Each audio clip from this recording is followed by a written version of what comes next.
Del creador de la guaraña, José Asunción Flores, y letra de Manuel Ortiz Guerrero. La guaraña surgió como una interpretación del sentir paraguayo.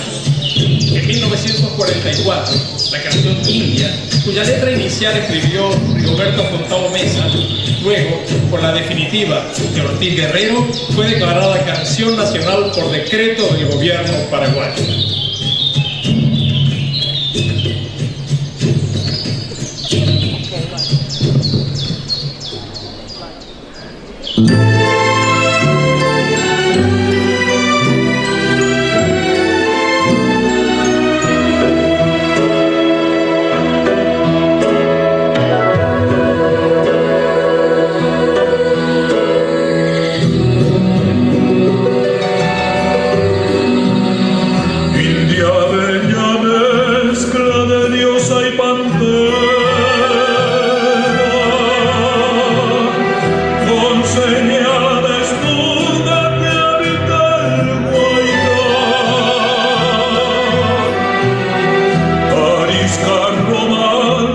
Curvó sus caderas,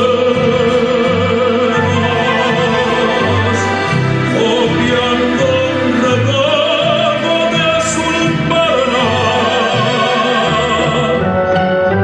Honduras indianas se va de la raza virgen de Maguayaquil.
Tiene su orgullo de plumas, su lengua es salvaje panal de ilusión. Collar de colmillos de tigres y pumas, enjolla la musa de